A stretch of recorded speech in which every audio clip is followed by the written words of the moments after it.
नमस्कार साथियों, कैसे हैं आप सभी। उम्मीद करता हूं कि आप स्वस्थ होंगे, सुखी होंगे और आनंदित होंगे। श्री रामचरितमानस में आपका स्वागत है।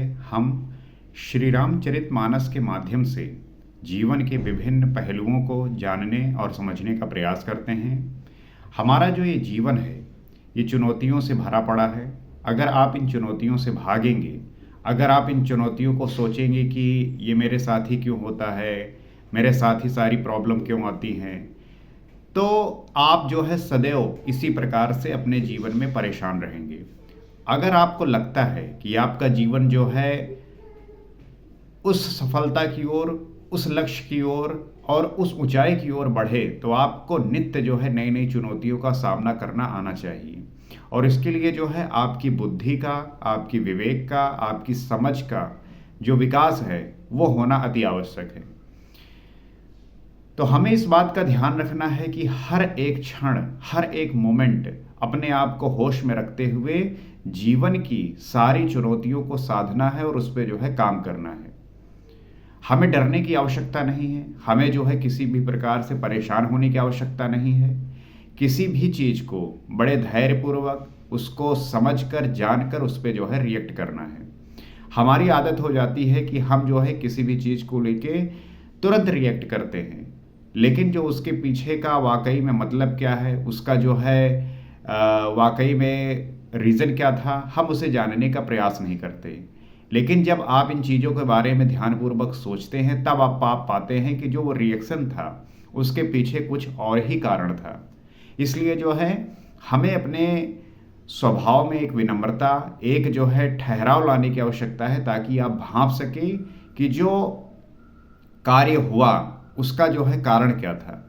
मुझे पूरी आशा है कि आप जो है इस चैनल से जुड़ रहे होंगे, आपको जो है इससे आनंद मिल रहा होगा और आपको इससे वो वैल्यूएबल, वो इंसाइटफुल जो है मिल रहा होगा। क्योंकि जिस प्रकार से संत, मुनि, ऋषिगण और ईश्वर भगवान ने जिस प्रकार से अपने गुणों के माध्यम से हमें वो बताया है कि कैसे जीवन को जीना है, कैसे जो है इसमें सारी चुनौतियों को टैकल करना है, और जितने चैलेंजेस आपके जीवन में आएंगे उतना ही आपको जो है वो मजबूत करके जाएंगे। बस आपको ध्यान रखना है कि आप जो है होश में रहें।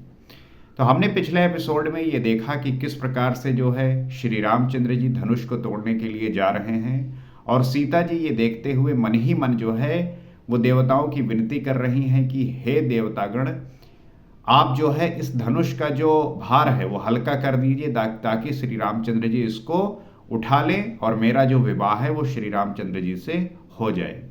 आगे की कथा को गोस्वामी तुलसीदास जी किस प्रकार से प्रकट करते हैं, आइए देखते हैं और जानने का प्रयास करते हैं।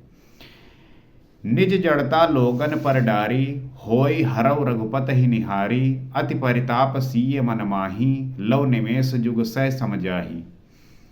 तुम अपनी जड़ता लोगों पर डालकर श्री रघुनाथ जी के सुकुमार शरीर को देखकर उतने ही हल्के हो जाओ। सीता जी ये विनती कर रही हैं कि सारी जो जड़ता है वो लोगों पर डालकर श्री रघुनाथ जी को देखकर हल्के हो जाओ। उस धनुष के बारे में ये बात प्रकट कर रही हैं। इस प्रकार सीता जी के मन में बड़ा ही संताप हो रहा है। जब आपका किसी भी कार्य के प्रति आपका जो इच्छा होता है कि ऐसा हो जाए, और उसको लेके बहुत ही ज़्यादा जीवन मरण का जो है एक संकट उत्पन्न हो जाता है कि अगर ऐसा नहीं हुआ तो होगा क्या, मतलब जो भय आ जाता है, जो संताप आ जाता है, उससे जो है आप बेचैन हो जाते हैं, एंजाइटी आती है। निमेष का एक लव अंश भी 100 युगों के समान बीत रहा है। इस प्रकार से वो जो समय होता है, उस समय एक निमेष भी जो है 100 युगों के समान बीत रहा होता है। मतलब कि समय लगता है बहुत बड़ा हो चुका है, बहुत लंबा हो चुका है। इस वजह से उस समय को काटना आपकी धैर्यता का जो है प्रमाण होता है। प्रवहि चितई पुन चितव महि राजत लोचन लोल, खेलत मनसिज मीन जुग जन विध मंडल डोल। प्रभु श्री रामचंद्र जी को देखकर फिर पृथ्वी की ओर देखती हुई सीता जी के चंचल नेत्र इस प्रकार शोभित हो रहे हैं, मानो चंद्रमंडल रूपी डोल में कामदेव की 2 मछलियां खेल रही हो। प्रभु श्री रामचंद्र जी को सीता जी देखते हुए फिर उस पृथ्वी की ओर देखते हुए सीता जी का जो चंचल नेत्र है वो इस प्रकार से शोभित हो रहा है मानो चंद्रमंडल रूपी डोल में कामदेव की दो मछलियां जो है खेल रही हो।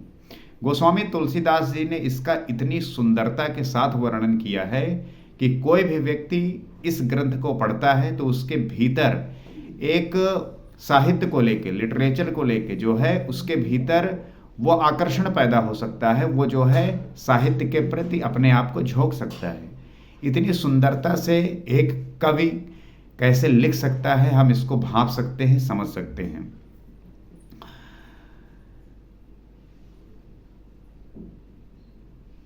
गिरा अलिनमुख पंकज रोकी, प्रगट न लाज निशा अवलोकी, लोचन जल रहा लोचन कोना, जैसे परम कृपन कर सोना। सीता जी की वाणी रूपी भ्रमरी को उनके मुख रूपी कमल ने रोक रखा है। सीता जी की जो वाणी रूपी भ्रमरी है उसको मुख रूपी कमल ने रोक रखा है। कैसे? लाज रूपी रात्र को देखकर वो प्रकट नहीं हो रही है। जो लज्जा होता है, आप देखेंगे कि संकोचवश, लज्जावश या शर्म की वजह से जो है आप बहुत सारी चीज करने से बचते हैं। नेत्रों का जल नेत्रों के कोने में ही रह जाता है। आप बहुत सारी चीजें प्रकट करना चाहते हैं, इमोशन में आके बहुत चीजें कहना चाहते हैं, लेकिन वो संशय, वो लज्जा, वो शर्म जो है आपको उससे रोकता है। जैसे बड़े भारी कंजूस का सोना कोने में ही गड़ा रह जाता है। आप कंजूस व्यक्ति को देखिए, वो अपने सोने को, कहने का मतलब अपने संपत्ति को जो है वो कोने में ही गड़ा रखा रख जाता है, लेकिन जो उसका वास्तविक अर्थ में यूज होना है वो नहीं हो पाता। सकुच व्याकुलता बड़ी जानी, धर धीरज प्रतीप उर आनी, तन मन बचन मोर पनु साचा, रघुपद पद सरोज चितुराचा। अपनी बढ़ी हुई व्याकुलता जानकर सीता जी सकुचा गई। जब ये व्याकुलता को सीता जी ने ऑब्जर्व किया तो वो इस बात को लेकर सकुचा गई, क्योंकि होता है हम किसी चीज को लेकर इतने उतावले हो जाते हैं कि अपनी सुध बुध बोध भूल बैठते हैं। हम कहाँ बैठे हैं, किसके बीच में बैठे हैं, शरीर जो है किस प्रकार से प्रतिक्रिया कर रही है, आपकी आंखें कहाँ जा रही हैं, आप किस प्रकार से देख रहे हैं, भाव क्या है। तो इस वजह से जब आप फिर से होश में आते हैं तब जो है आप सकुचा जाते हैं और धीरज धरकर हृदय में विश्वास से ले आई कि यही तन मन और वचन से मेरा प्रण सच्चा है। उसके बाद जो है उन्होंने धीरज रखा और ये सोचा कि यही तन मन और वचन से मेरा जो प्रण है वो सच्चा है और श्री रघुनाथ जी के चरण कमलों में मेरा चित्त वास्तव में अनुरक्त है। चूंकि उनका जो मन है वो श्री रघुनाथ जी के चरण कमलों में अनुरक्त है, इसलिए मेरी मनोकामना देवतागण अवश्य पूरी करेंगे। तव भगवान सकल उर्वासी, करहि मोहि रघुबर के दासी, जहि के जहि पर सत्य सनेहू, सो तेहि मिलई न कछु संदेहू। तो सबके हृदय में निवास करने वाले भगवान मुझे रघुश्रेष्ठ श्री रघु रामचंद्र की दासी अवश्य बनाएंगे। उन्होंने इस बात को लेके वो श्योर हो गई, वो जो है विश्वास कर लिया कि अगर मेरा मन उनके चरणों में अनुरक्त है, सच्चा है और मैंने जो है देवतागण की जो है पूजा की है, तो मेरा जो ये हृदय में निवास है उनका, वो जो है उनके चरण कमलों में होते हुए मैं जो है वो उनकी दासी बनने के लिए जो है तैयार हूँ और ये अवश्य पूरा होगा। जिसका जिस पर सच्चा स्नेह होता है वो उसे मिलता ही है, इसमें कुछ भी संदेह नहीं है। जिसका जिस पर स्नेह होता है, आप किसी भी चीज को जब प्राप्त करने के लिए पूरी तरीके से अपने आप को समर्पित कर देते हैं तब वो जो है चीज मिलती है, इसमें किसी भी प्रकार का संदेह नहीं है। जेहि के जेहि पर सत्य स्नेहु, सो तेहि मिलई न कछु संदेहु।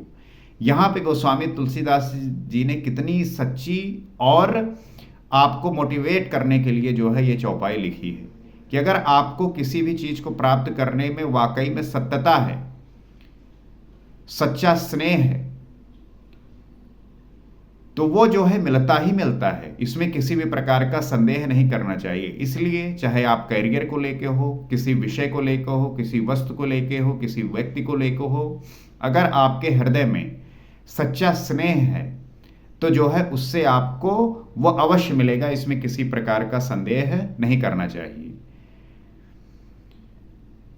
प्रभु तन चितई प्रेम तन ठाना, कृपा निधान राम सब जाना, सियहि विलोक तकेउ धनु कैसे, चितौ गरुर लघु ब्याल ही जैसे। प्रभु की ओर देखकर सीता जी ने शरीर के द्वारा प्रेम ठान लिया, अर्थात ये निश्चय कर लिया कि यह शरीर इन्हीं का होकर रहेगा या रहेगा ही नहीं। प्रभु की ओर सीता जी ने जो है देखकर ये ठान लिया कि ये शरीर जो है अब सिर्फ और सिर्फ श्री रामचंद्र जी का ही होकर रहेगा, अन्यथा ये जो है रहेगा ही नहीं। कृपा निधान श्री राम जी सब जान गए। उन्होंने सीता जी को देखकर धनुष की ओर कैसे ताका, जैसे गरुड़ जी छोटे से सांप की ओर देखते हैं। उसके बाद जो है श्री रामचंद्र जी सीता की ओर देखा और वो जो है सारी बात को भांप गए।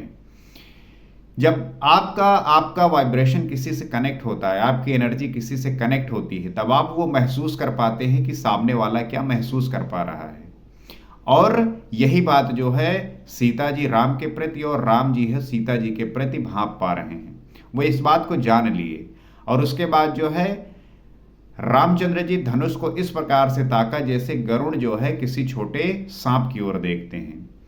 लखन लख्यो रघुवंश मणि, ताक्यो हर कोदंडु, पुलक गात बोले बचन, चरण चाप ब्रह्मांडु। इधर सब लक्ष्मण जी ने देखा कि रघुकुल मणि श्री रामचंद्र जी ने शिव जी के धनुष की ओर ताका है, तो वे शरीर से पुलकित हो ब्रह्मांड को चरणों से दबाकर निम्नलिखित वचन बोले।